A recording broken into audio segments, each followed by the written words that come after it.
Csaba, Kôrösi, President of the United Nations General Assembly, welcome to Al-Arabiya, sir. Good afternoon, and many thanks for having me. It's a pleasure, sir. I would like to start by asking you about your motto for this presidency, which is solutions through solidarity, sustainability, and science. How do you intend to build solidarity and also to bring science into the equation? Let me just, in very, very short manner and catchwords, explain what does it mean. Solutions. We have so many agreements, so many goals, so many targets, so many action plans, but we are much weaker on implementation. What counts is impact, impactful actions, and not more actions, but more transformative actions. That's about solutions. The science angle? The science is very interesting, what you are asking, because we are in the middle of a crisis. We are in the middle of a very complex crisis, what we have never experienced in the past. If we want to address it, we have to understand it from the very core. It's a multifaceted, multi-dimensional crisis which requires approach from various angles. Science can provide us basic data, science can provide us basic facts, and we can build our actions on basic facts. So science can advise decision makers how to move forward, advise on what are the options, what are the possibilities. Can the General Assembly, under your leadership, play an effective role in attempts to stop the war in Ukraine? Effective role. I wish I could give you a very, very simple, short answer, but I'm not in that position. This war has changed the thinking of many in the world. It's a new era. It's a new situation. But the United Nations still plays a very important role in alleviation of suffering, providing humanitarian aid. It was very instrumental to bring about the agreement on export of grain and food and fertilizer, means alleviating suffering of people thousands of miles away from the war zone. And the United Nations is involved in negotiations on prisoner exchange as well. The General Assembly particularly took a political position when the Security Council was blocked, and it named the conflict aggression. It deplored the aggressor, and it called to all parties to come to negotiated solution, stopping the war, bringing about the ceasefire, and think about how are we going to rebuild relations. Unfortunately for you, you took the office when the world is in a dire place. We're just out of a pandemic.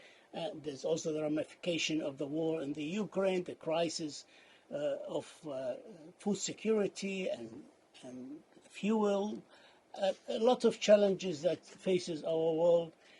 How do you plan, for example, and there are of course other crises like climate change, which is threatening our world as a whole. How do you plan to lead the GA in the face of these challenges? And what do you expect from the world leaders to do? If we take all those challenges you have mentioned, we can easily state that it is a new era. We didn't want it, but it is here. And it manifested during and after the pandemic. Yes. It is an absolutely new chapter of history. As you mentioned, there are many, many types of crises which started interlinking. They are influencing each other. And therefore we face absolutely new realities. If we want to react on the new realities, and if we want to prevent new crises to erupt, we have to find systemic solutions for these systemic challenges. Therefore, my invitation to the leaders of the world was to come here, first of all, see each other face to face. Second, try finding systemic solutions for systemic challenges, and it's a watershed moment. The third, trust is in short supply now in the world, including in the United Nations. So it is a time to try building trust. It is much easier to identify what is dividing us. It's much more difficult, but much more promising to identify what may connect us, because we have a lot of shared interest. 1.8 billion persons of the 8 billion global populations are youth. And we see an increasing frustration between the youth, especially, and we see it in their campaigns on internet, and in many cases they go viral, showing their frustrations and their disillusions with their leaders to act, to change. How do you intend to involve the youth in the work of the GA and to give them a bigger role and bigger say? To a large extent, I can understand their frustration. This frustration has a good reason. If we look ahead, what might be awaiting us, particularly for the next generation, it is absolutely not sure what will be the really good outcome. We need to do a much more and much better than what we're doing right now. So what we try to do, a part of the normal, usual activities of the General Assembly, we launch a series of consultations to prepare the political discussions in the General Assembly. And the youth representations, along with the science-based institutions, along with civil society representations, along with the business communities, will be there. I hope very much. They will have a say. They will have time to say it, and we are waiting for their solutions, their messages. I'll make sure that their best suggestions will reach the member states, either in the form that they will be able to speak it up at the General Assembly Hall, or otherwise we'll find the way how to share their messages and to hammer it home. What do you think are the most important lessons we learned from the pandemic for the futures, and how can we act differently in the future in such cases? The pandemic taught us very bitter lessons and some very hopeful lessons as well. The bitter lessons, we saw our health systems shattered within days. That's true. Sometimes within weeks. We saw our economies nosediving within weeks. We saw our labor markets collapsing within a couple of weeks, and we saw the supply chains and the international trade suffering greatly within a couple of weeks after the eruption of the crisis. Still, yes.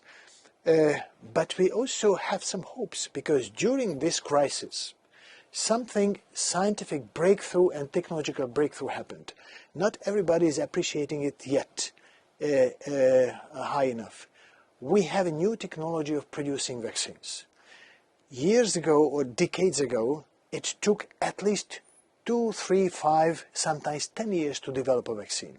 Now with the new messenger RNA technology, we need days to produce new vaccines. Of course, the authentication and approval procedure remains rather longer, but we are in a new technological phase, and it's in our hands.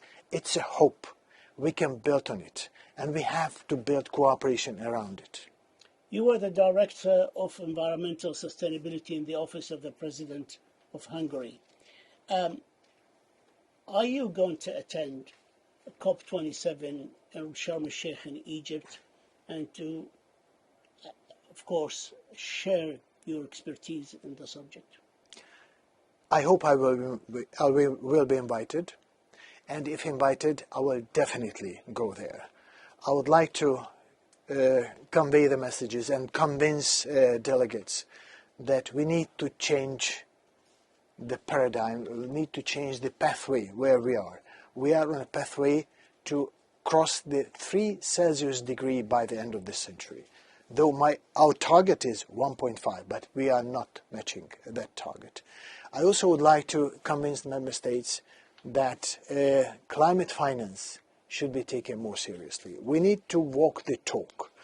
And finally, it is the time to integrate climate and water policies. Two short questions. The first one, you are appointing 2 co-facilitators for the Security Council reform. A bigger... You are well informed. a larger Security Council, and somehow to find a way to deal with the veto power. This problem of reforming the Security Council has been going, and attempts to reform it since the 90s, early 90s. I remember that. I'm too old, so I remember it. What do you think your 2 new ambassadors will bring to the table somehow to bring this process forward? First and foremost, I would like to have a very deep-going, thorough consultations with the current 2 co-facilitators to learn their experience, to learn their lessons learned, what they advise when designing the future process.